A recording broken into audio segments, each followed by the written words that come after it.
O que a pipoca, a pamonha, a paçoca e o chimarrão têm em comum? Essa é difícil, eu sei, mas é a mesma coisa que a canjica, a muqueca e a tapioca também têm em comum.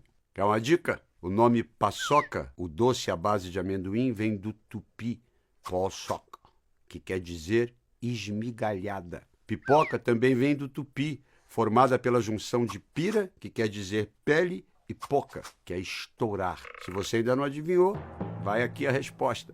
Todos esses alimentos da culinária brasileira têm origem indígena e é esse o nosso assunto do episódio de hoje. Estomazil apresenta Saber Não Ocupa Espaço. Quando os portugueses chegaram aqui com suas caravelas, porque eles não descobriram nada, já tinha gente aqui, um número de 3 a 5 milhões de indígenas habitavam essas terras, divididos entre 1000 povos diferentes. Os primeiros povos originários que os portugueses encontraram eram de tribos que viviam na costa litorânea, como os tamoios, guaranis, tupiniquins e tabajaras. Muitas outras tribos que viviam no Planalto Central, perto das nascentes de córregos e rios, como os Timbira, Aimorés, Goitacazes, Carijós, Carajás, Bororóis e Botocudos, só encontrariam os colonizadores no século XVII, quando estes chegaram ao interior do país.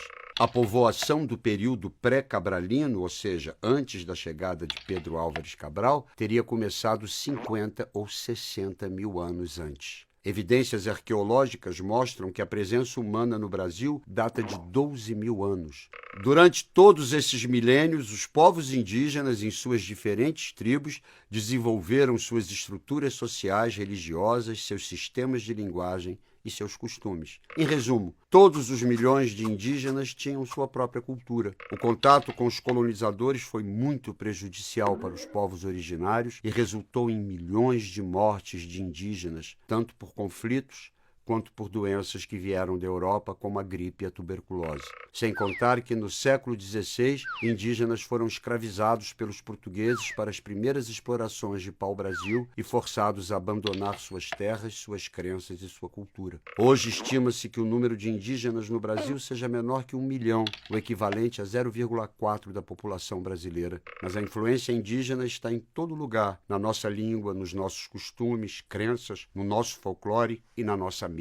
O beiju de mandioca, muito parecido com a tapioca que a gente conhece, é um prato dos indígenas que viviam em Pernambuco. Aliás, até então, os portugueses nem conheciam a mandioca, que é um dos alimentos mais consumidos pelos brasileiros. Já a canjica, feita de um tipo de milho branco, é a herança dos tupinambás. A muqueca, que foi alterada por influência de portugueses e africanos, era um prato tradicional indígena. Moqueca vem de poqueca, em tupi, quer dizer assado de peixe, e vai muito bem com pirão. A pipoca, famosa no mundo inteiro, tem origem nos índios da América e, curiosamente, já foi usada como adereço corporal e adorno para os cabelos. Os indígenas também nos apresentaram a pamonha, o açaí, o guaraná, as pimentas e muitas frutas, sem contar os palmitos, cocos e castanhas.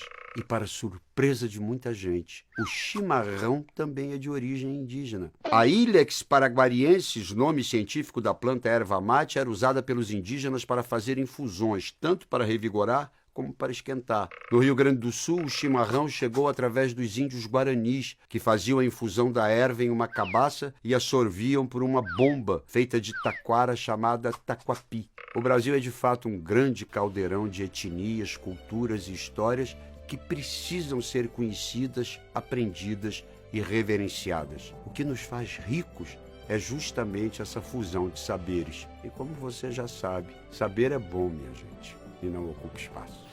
Um oferecimento Estomazil.